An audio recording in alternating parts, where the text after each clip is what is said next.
Moving on to our next letter from Stephen Filipowitz. I hope I have that correct. Who listens on KETR 88.9 FM. Would you read that one and respond to it? Yes. As a second-generation American of Polish ancestry, I recently read The Peasant Prince, Tadeusz Kościuszko, and the Age of Revolution, a book I have not read, by the way. I want to get it now.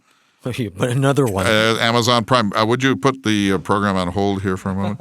He goes on to say, I am embarrassed at how little I knew beyond laying out of the fortress of West Point, return to Poland, and subsequent role in Poland's early 18th century fight for liberty from Russian domination. I was gratified to learn of Kościuszko's deep and enduring friendship with Mr. Jefferson, but I was disappointed to learn of Jefferson's failure as executor to implement the terms of Kościuszko's will. Kościuszko's will asked that Jefferson use the funds to free Negro slaves and see to their education and welfare. I'm inclined to chalk it up to Jefferson's advancing age, background, and individual human frailty. I welcome your observations. And he then again mentions KETR 88.9 FM, his local NPR affiliate. Well, maybe you should give listeners who are not familiar a little background on how that was set up. Tadeusz Kościuszko came to the United States to fight on behalf of American liberty. He was one of many European men who came here because they realized that this was the cutting edge of the reaction against despotism, monarchy, absolutism, and so on. And he became a friend of Jefferson, and they corresponded. And when Kościuszko left the country, he left a large amount of money in trust to Jefferson, and he asked Jefferson to invest it for him. And Jefferson agreed to do this. Jefferson was the kind of person that you would want to be entrusted with such a responsibility. But Jefferson immediately loaned Kościuszko's money to himself. Then many, many years, he apparently forgot about it, essentially. And many, many years later, Kościuszko wrote to Jefferson saying, how's my investment doing? I need the money now. Can you tell me what you can tell me about the prospect of my investments? And Jefferson wrote back and said, I don't have any ready money, but don't worry. Your money has been accumulating interest. Don't worry. It's all taken care of. And then Jefferson had to go out and borrow money from somebody else.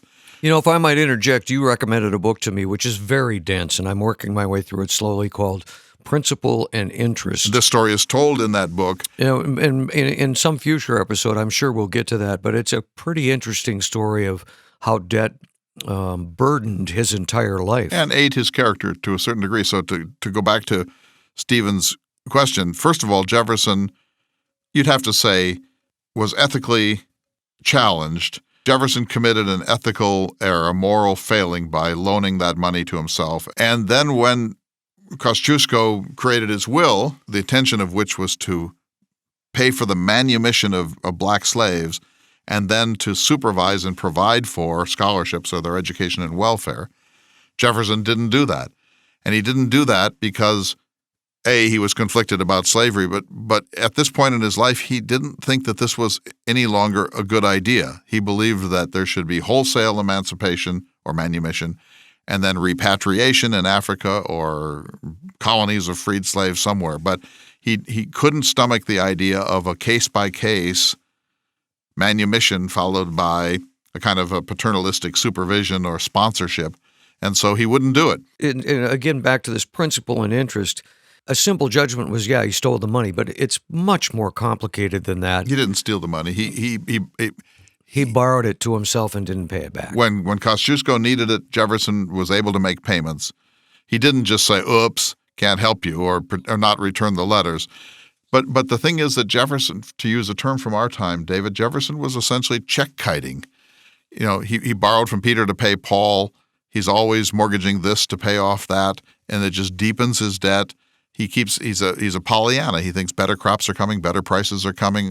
We'll economize. I'll stop buying X. But then came this note that he co-signed for, and that was really, my understanding, that's really what killed him economically. He could never get out from that. He co-signed a note for a neighbor and a friend and the father-in-law of his favorite grandson, Thomas Jefferson Randolph, and the deal was that Jefferson, it was merely pro forma that Jefferson would co-sign this to make the loan go through. And then his friend defaulted on the loan. He didn't pay it back. And suddenly Jefferson became responsible for $20,000, which would be a gigantic amount of money today. And this was sort of the coup de grace. This tipped Jefferson from economic trouble into economic collapse. And if Jefferson hadn't died when he did, and if Jefferson's creditors hadn't been as nice and generous and forgiving to him as they were,